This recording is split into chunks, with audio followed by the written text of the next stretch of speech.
In this lesson, we're going to talk about accessing list elements. We'll begin by first creating a list. Again, we'll work with numbers. This time we'll create an initialization list. Give us 10 elements, the numbers 1 through 10. And let's say I want to display the first two. So I do that by using something called subscript notation, where I reference the list name and then the element I want, the numbered element of the list, in a subscript, which is actually the number in between two brackets, like so. So here's code to access the first two elements of the list. Notice that the first element in the list has a subscript value of 0. That's because we number the positions in a list starting at 0. Sometimes this is called offsets, so that the first element is at offset 0, the second element is at offset 1, the third element is at offset 2, and so on. I don't commonly use offset, I usually just say subscript. So let's run this code real quick. So 1, 2 are our first two elements, so that's right. And that's all you have to know about accessing list elements, at least for the purposes of this lesson.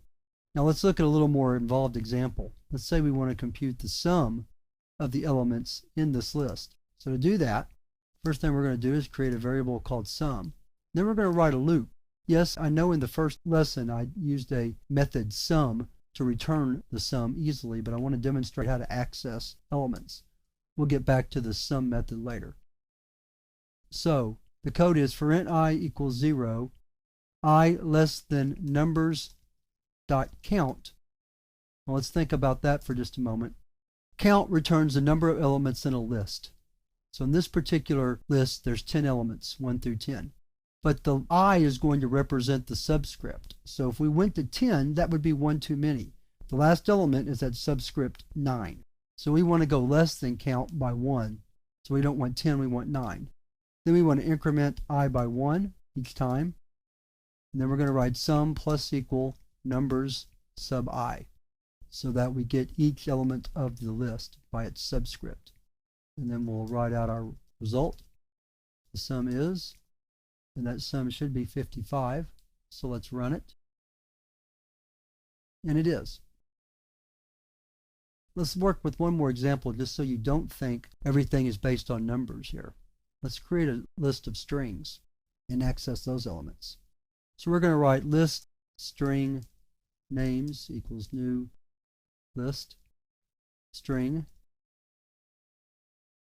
And we'll write 4 names here very quickly.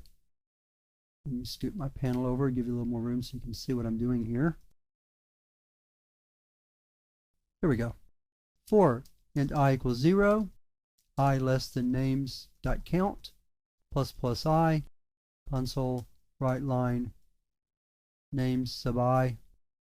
I'll say sub when I'm talking about the subscript. Let's run this piece of code. And there's our 4 names.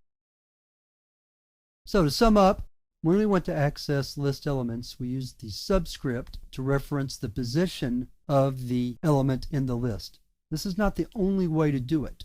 Later in the course, I'll show you how to access list elements using something called a for each loop, where we don't have to reference a subscript or a position at all. But for now, because all we know is the for loop, we're going to have to do it by subscript. We write a subscript by putting the number of the element we want inside brackets. And of course, it can be a variable as well. One thing we don't want to do is try to access beyond or before the first element in the list. That will cause an error of some type that we want to avoid. So that's why in our for loop, we always write loop control variable less than names.count. By doing that, we ensure that we never go beyond the end of the list.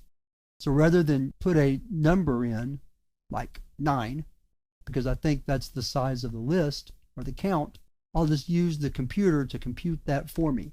So names.count will always be correct. Accessing list elements is quite simple as long as you understand the subscript notation. So let's move on to the next lesson where we look at how to use lists in method calls.